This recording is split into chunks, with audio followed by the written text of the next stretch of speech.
The sun was beginning to fall behind the Colorado plains, casting long shadows across the dusty earth. August wind swept the dry grass like waves, carrying with it the scent of hay, old wood, and solitude. John Mercer stood by his barn, squinting at the horizon the way he did every evening. He wasn't expecting anything.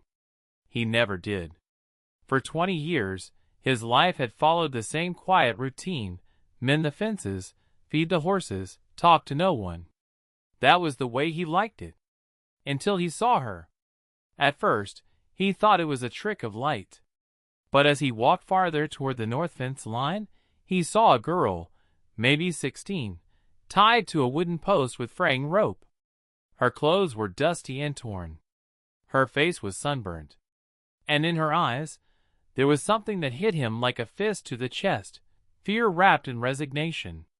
He hurried over. "Hey! You all right?" he called.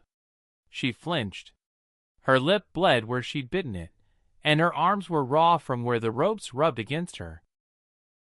"Who did this to you?" he asked, already cutting the knots with the knife from his boot. The girl said nothing. Her mouth opened slightly, then closed again. But her silence said everything. When he untied her, she nearly collapsed. He caught her, surprised at how light she was. She smelled like gasoline and sweat and something older, like pain that had lived in her bones too long. "I'm taking you inside," he muttered. "Ain't gonna hurt you. Name's John." "You?" Still, she didn't speak. John carried her into the ranch house. The place hadn't seen a visitor in years. His wife had died of cancer back in '07. Their son, Matt, joined the army and never came back. Since then, it had just been John and the land.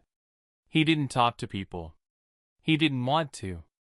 But now this girl sat on his couch, wrapped in a wool blanket, shivering in the August heat.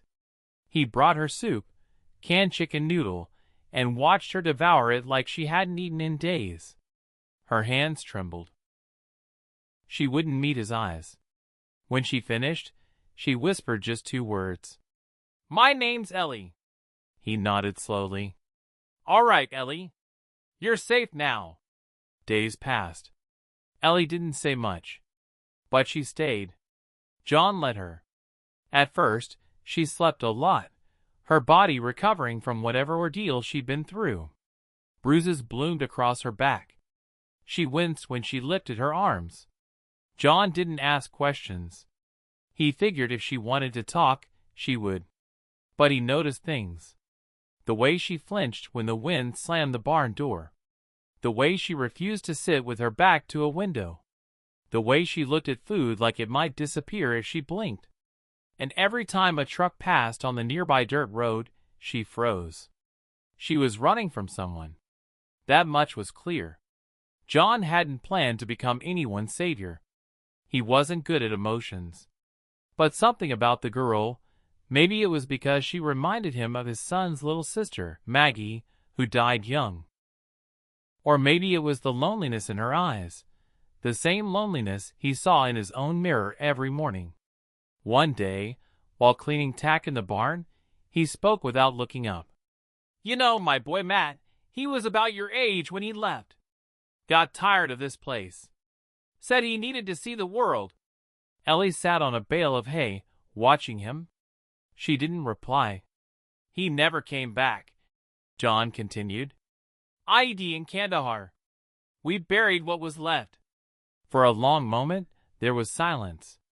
Then, softly, she whispered, "My mom died when I was 9. After that, my dad got mean."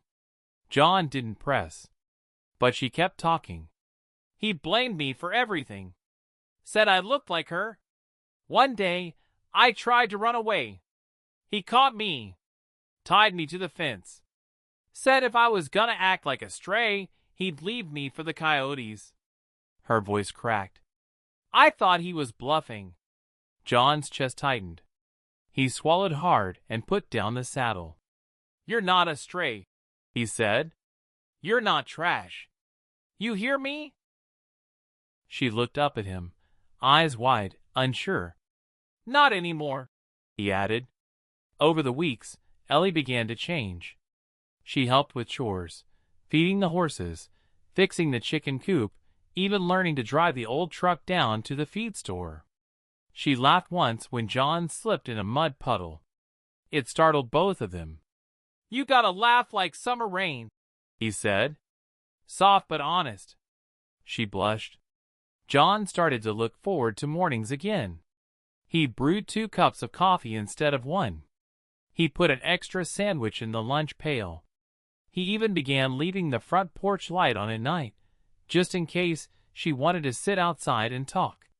Sometimes she did. She told him about the books she used to read, mostly fantasy, about girls with swords and dragons. "You ever think about school?" he asked one evening. Ellie hesitated. "I never got past 9th grade." "Well, maybe it's time," he said. "You're smart. And there's more to life than horses and hay bales." She smiled, a real one this time. "You think I could be more?" "I know it," he said. Then one day trouble came. A rusted pickup pulled into the driveway. John knew that sound. Ellie saw the truck from the window and turned pale. "That's him," she whispered. "That's my dad." Before John could say a word, she bolted to her room. The man who stepped out of the truck looked like he hadn't bathed in weeks. Greasy beard, beer gut, rage in his blood. "Old man," he barked. "I know she's here." John stepped off the porch, shotgun in hand, but not raised. "You got no right coming here," he said. "She's my daughter." "No," John said firmly. "She was your prisoner." The man stepped forward. "You got no idea what she is. She's broken. Trouble. Just like her mama." John narrowed his eyes. "Then it's a damn good thing she ain't with you anymore. You think you can keep her? I ain't keeping anyone. She's free now." The man stepped back, glaring. "This ain't over." "Yes, it is," John said. "Next time, I'll call the sheriff." Ellie didn't speak for 3 days after that. She barely ate. Just stared out the window, like waiting for the sky to fall. John gave her space. Then one night, she came out to the porch, wrapped in a blanket. "I thought he'd kill you," she said. "I've lived through worse." She turned to him, her voice trembling. "Why did you stand up for me?" John looked at the stars before answering. "Because someone should have, a long time ago." She nodded slowly. "You saved me," she whispered. "No," he replied.